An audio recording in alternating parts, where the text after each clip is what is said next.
High student, how are you? Welcome to my channel.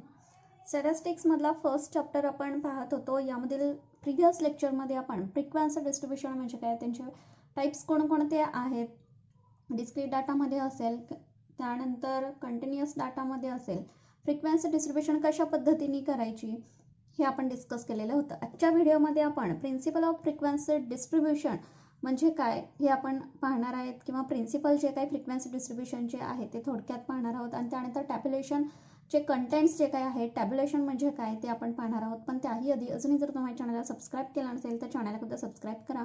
Video आवडला तर नक्की like करा आणि जास्तीत जास्त विद्यार्थ्यांपर्यंत व्हिडिओ शेअर करा. आता प्रिन्सिपल ऑफ फ्रिक्वेन्सी डिस्ट्रीब्युशन पाहण्याच्या अगोदर फ्रिक्वेन्सी डिस्ट्रीब्युशन म्हणजे काय हे देखील आपण प्रिव्हियस लेक्चरमध्ये पाहिलेलं होतं. आता प्रिन्सिपल पाहताना फ्रिक्वेन्सी डिस्ट्रीब्युशनचे त्यातला पहिला प्रिन्सिपल येतो तुमचे the number of class intervals. The number of class interval. The number of class interval should neither be very small और व्हेरी लार्ज. फ्रिक्वेन्सी डिस्ट्रीब्युशनमध्ये जो काही क्लास इंटरवल असतो तो एकतर खूप छोटा असू नये किंवा मोठाही असू नये. Preferably is should be between 6 and 50. म्हणजे 6 to 15 पर्यंत किंवा 6 पासून 15 पर्यंत तुमचा काय असला पाहिजे, क्लास इंटरवल असला पाहिजे. The number of class interval should be require minimum 5 and 8 maximum 50 according to this number of arrange the number of interval. या पद्धतीनं तुमचा क्लास इंटरवल असणं महत्त्वाचं आहे. नेक्स्ट म्हणजे साईज ऑफ क्लास इंटरवल. आता साईज ऑफ क्लास इंटरवल मध्ये सुद्धा the size of class interval should also be neither very small नर व्हेरी लार्ज. इथे देखील क्लास इंटरवल तुमचा काय असला पाहिजे, खूप मोठाही नसला पाहिजे आणि खूप छोटाही नसला पाहिजे.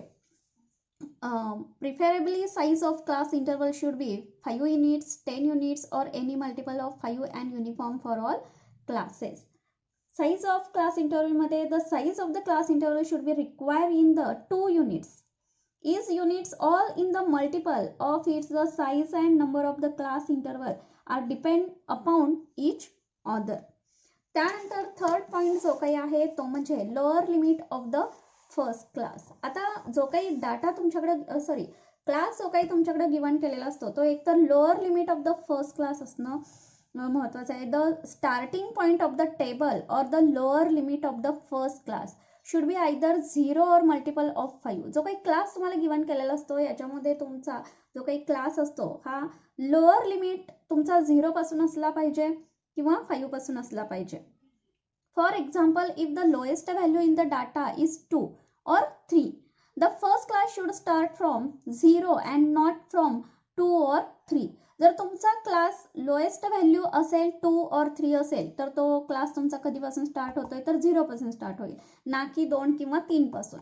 If the lowest value in the data is 77 or 78 etc.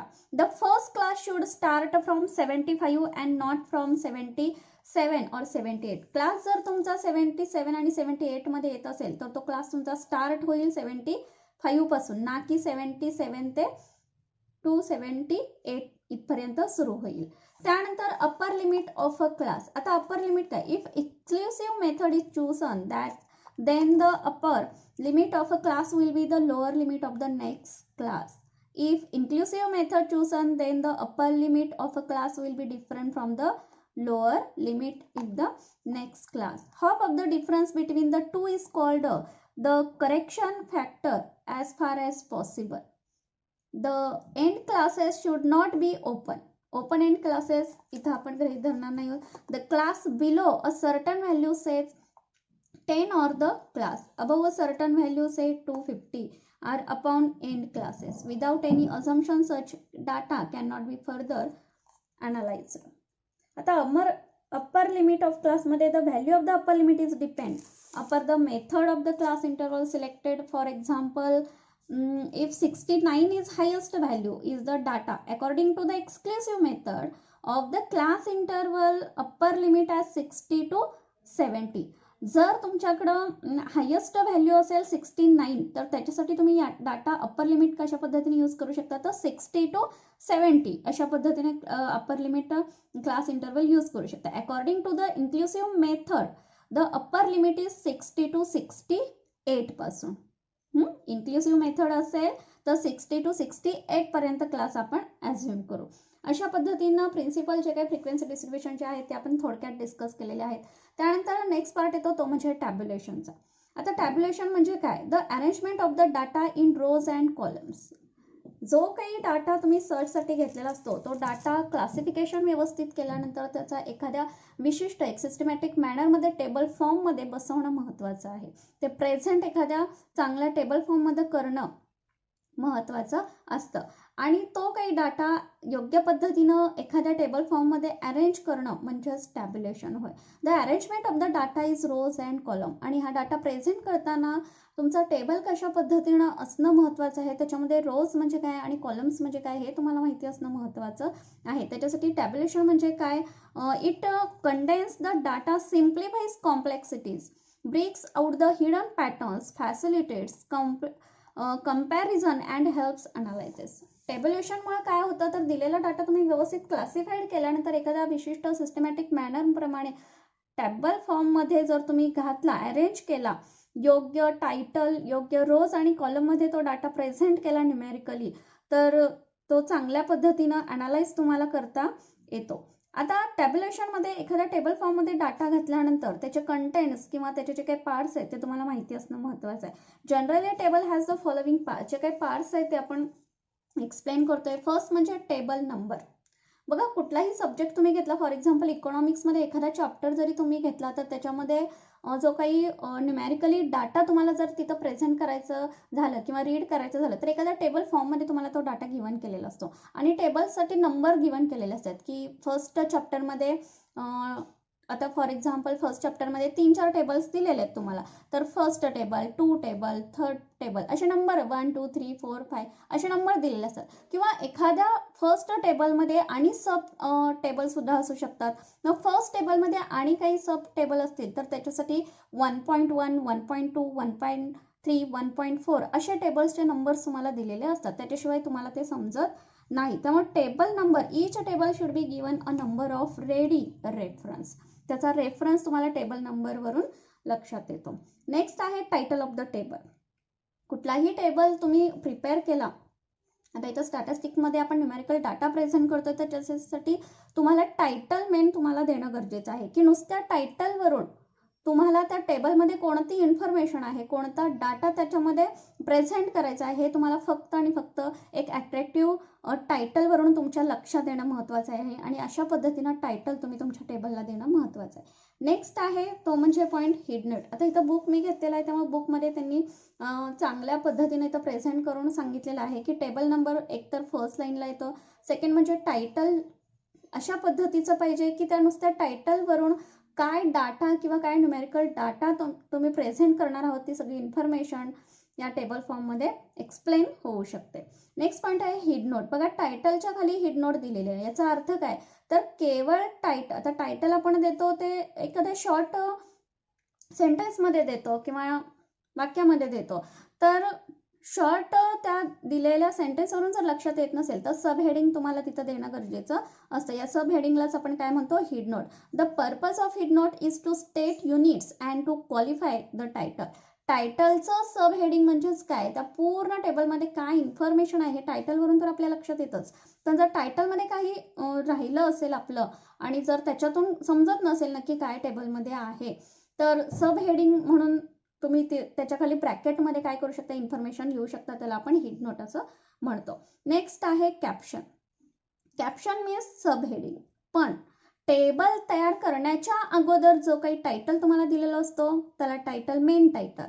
त्यानंतर हिड नोट, टायटलमध्ये जर काही अपूर्णता राहिली असेल, काही एक्सप्लेन करायचं राहिलं असेल तर खाली जे काही नोट दिली जाते त्याला हिड नोट.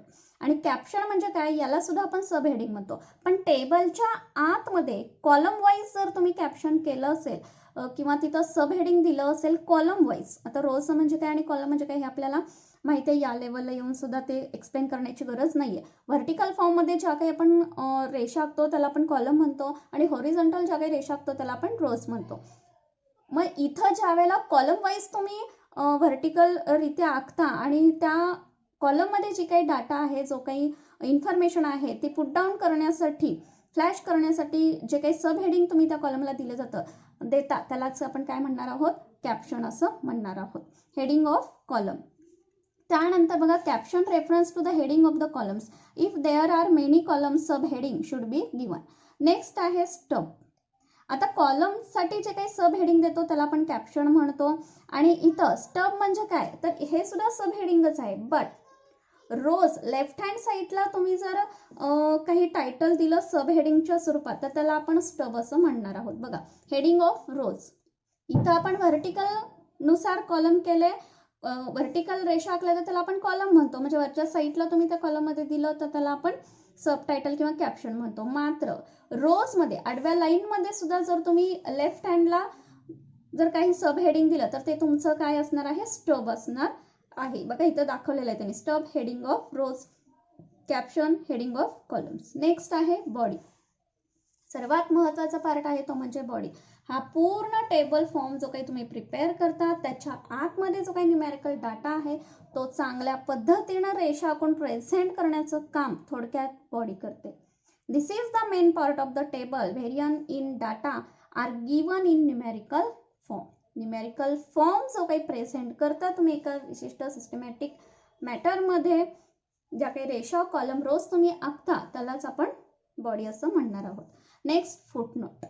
बघा इथं दाखवलेलं आहे फुटनोट. पूर्ण टेबल तयार करून झाल्यानंतर एखाद्या विशिष्ट पॉईंटवरती जर काही इन्फॉर्मेशन तुम्हाला पुट डाऊन करायची असेल, फ्लॅश करायची असेल आणि टेबलच्या खाली मग तुम्ही स्टार करून दाखवा, 1 2 3 नुसार दाखवा, 1.1 1.2 1.3 अशा पद्धतीने दाखवा किंवा रोमन संख्यामध्ये दाखवा, पण एकसारखेपणा त्याच्यात असला पाहिजे. नाहीतर एखादी फुटनोट तुम्ही लिहिली 1 नंबरनं, दुसरी फुटनोट लिहिली स्टार काढून, तिसरी फुटनोट लिहिली 1.1 तर असं चालणार नाही. न्यूमेरिकली किंवा सिस्टमॅटिक रित्या जो काही तुम्हाला डाटा तिथं प्रेझेंट करायचा राहिला आहे किंवा एखाद्या कॉलमविषयी एखाद्या रोजविषयी काही वैशिष्ट्यपूर्णरित्या माहिती तुम्हाला प्रेझेंट करायची असेल तर ती फुटनोटच्या रीतीनं तुम्ही तिथं टेबलच्या खाली प्रेझेंट करू शकता. नेक्स्ट आहे सोर्स नोट. बघा टेबलच्या खाली फुटनोट लिहिल्यानंतर सोर्स नोट तुम्हाला लिहिणं महत्त्वाचं आहे की टेबल जो काही तुम्ही प्रिपेअर केलेला आहे या टेबलमध्ये जे काही डाटा तुम्ही न्यूमेरिकली घेतला आहे, प्रेझेंट केला आहे, तो डाटा तुम्ही कशातून घेतलेला आहे, त्याचे सोर्स कोणकोणते आहेत त्याच्याविषयी इन्फॉर्मेशन तुम्हाला सोर्स नोटच्या बाबतीत तिथं लिहायची आहे. If data are taken from some other source it is to be mentioned in this note. All information such as name of the publications, year, table number, etc. about the source should be given in the source note. I hope की principle of tabulation आणि टॅब्युलेशनचे जे काही parts आहेत, contents आहेत याच्याविषयी थोडक्यात information मी discuss केलेली आहे तुमच्याबरोबर.